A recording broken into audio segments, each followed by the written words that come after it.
And so I said, oh, hang on. And do you know the next day we got word that they were coming? The train was coming. So, but you know, Frances Bear, the mother, she didn't try to control those little kids or nothing. You know, she just let them run. Well, where did everybody sleep? Well, we always, Vera and I and Chris, Arlene, slept 3 in a bed. And Elmer and Vic slept in a bed. And Alan had a bed. Well, when all these kids came, we put 6 people, 3 down here and 3 at the head of the bed. And that's how we slept. You never know. That was something. And you know, to this day, they never invited my mother to their house for a meal after they got their home. Never, never, not for one meal. Oh my. But I went up there one time and they were getting ready to eat, and they had this table that was spread clear across the dining room. Big table, all plates all over the place. You know, because there was 2 more, there was 12 then.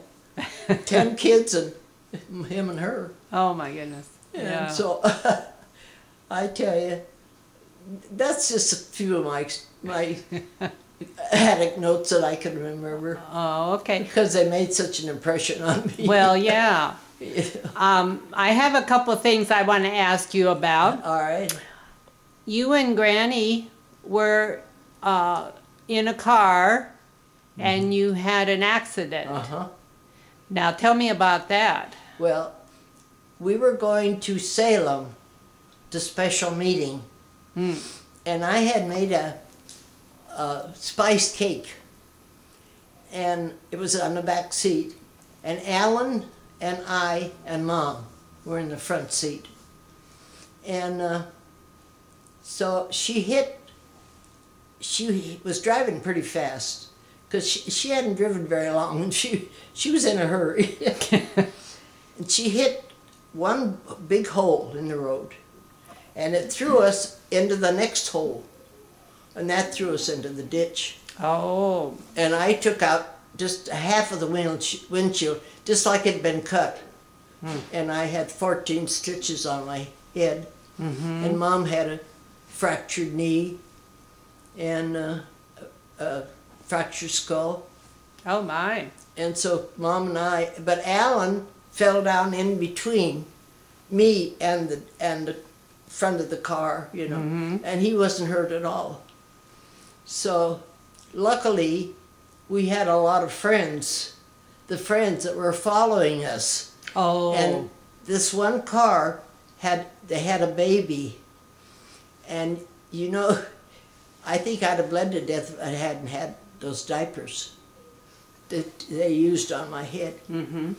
Because they put us in a car and started taking us, and the ambulance met us about a third of the way, and they said, well, you're almost there now, just keep going, doing what you're doing. He says, just keep going, they're waiting for you.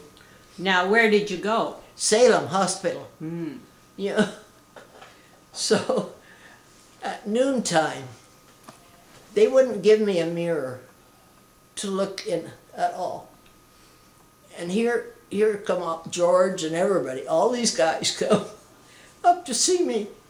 And when I finally got a mirror and I looked, I had black eyes. Oh, black, yeah. like, oh. You should have seen it.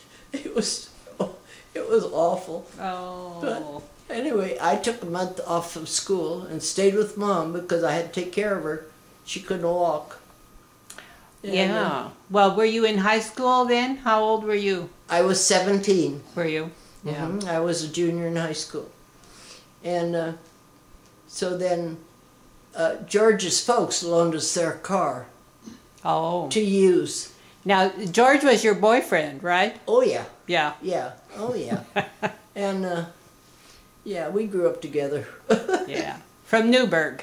Newburgh? He lived in Newburgh. Yeah, they lived in Newburgh.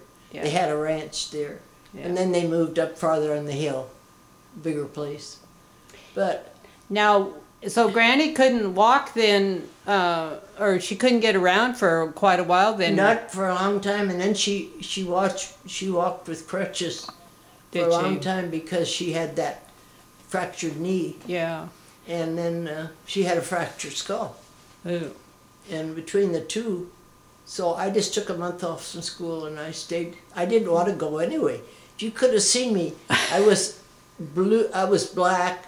And then I was green, and I was blue, and then for 1 month it evolved into 15 colors. Yeah. You know? Oh my. So I didn't want to go anywhere anyway. So. Well, and Vera said something about, then she was working in Portland, and she came home and she was ironing some clothes, ironing a skirt, and something caught on fire. Do you remember that? Mm-mm. And Grandma was sitting on the Davenport. She couldn't move. I know. And so there was this little fire starting, and then you and she were trying to run for water to put out the fire. We spilled more water. Did you? Then we put on the fire. Oh yeah. I think a spark. It was a short in the cord. Yeah. Of the iron, and it caught fire. Yeah. Yeah. I remember that. So that was kind of comical then, with you guys running back and forth. When we didn't have anything very big, we had a little cup, and we tried to get the cup water, you know. I don't know how we got it out. I don't know. I don't. My mind just cut off there. I didn't want to think about it anymore. Oh, Vera and I, we had some. I don't know, maybe she told you about the time that we went out to pick the third picking of strawberries. No. Pa took us out there and left us off, no lunch or nothing. And so we looked at the strawberry patch and there was no strawberries. You know, the third picking, that's pretty far down the line. So Vera says, well, I guess we'll have to walk home. And I said, well, sounds like it. It was 4 miles. And we walked home the whole way. Oh, 2 tired puppies, I'll tell you. We were tired. Yeah. I don't think it hurt us. No, I don't think so. What about living up in Tonquin and the chicken? Well, didn't you live up there more than once in Tonquin area, or did you? Oh, yes. Oh, yeah, we rented a house in Tonquin. Yeah. And we had a barn way up on the hill, and the guys were swinging golf clubs. And a head come off of a golf club clear up there, and I was down by the house, and it hit me right here. It did? Yeah. Didn't break my knee, but I've had a bad knee ever since. But it hit right there. Crazy. Oh, I don't know. But we lived by Andrews, and their boys used to be with Vic and Elmer. Oh, yeah. And then Vic and Elmer used to ride the bicycle to Tualatin every day to Caddy, and they rode double. And that old bicycle, they'd only get a little ways and get a flat tire, and they'd have to take it off and fix it, just tape it up, take it off again. Oh, we had some times, but we had a lot of fun too. Yeah. We had an old player piano, and all you had to do was pump it, and then the rolls went around, and they had the words on it. And we'd all stand around and sing, and then the piano would play, you know, nobody played. And we'd sing. We had a lot of fun. Yeah. With that old player piano. That was fun. Well, good. Yeah. So it wasn't all work, no play, because we had a lot of fun when we were kids. Everybody in Tualatin used to come to meet at our place because we had a big open field.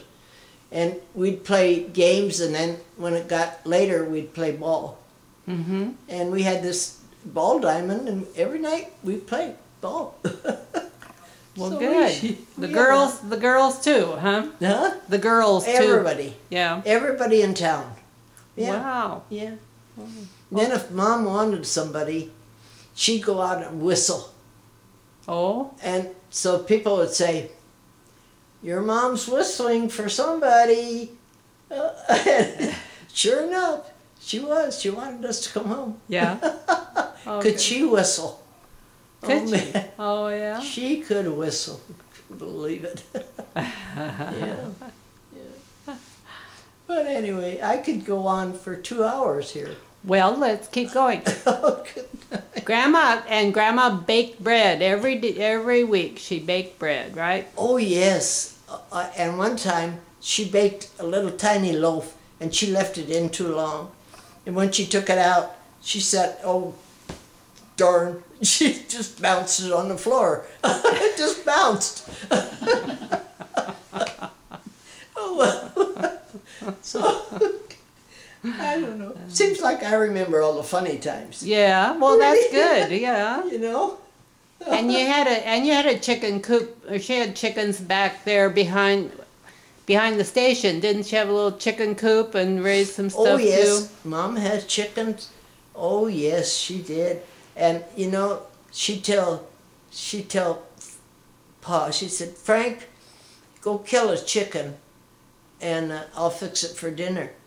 And then when he'd go, she'd go in the bedroom and shut the door so she couldn't hear it. And then after it was all dead and everything, he brought it in and she'd pick it and clean it and we'd have it for dinner. Yeah. But oh, one of her pet chickens, like Vera was saying, they had three turkeys, and they were kind of wild, and they would just come around there, and so she said they made pit. Mom made some pit of everything, and so one of the turkey got out on the street and got killed. And then somebody else, they gave one of them to somebody, a neighbor. And then when they cooked this last one, nobody could eat it. You couldn't eat that pet. Turkey, no. No way. But you know, when the bums used to camp down under the, you know where the bridge went across the river? Yeah. Down there. So they always had a camp right down under the bridge. So they'd come to the house and they'd knock on the door and they'd say, could we cut some wood for you? Or could we weed your garden? Or could we do something for you?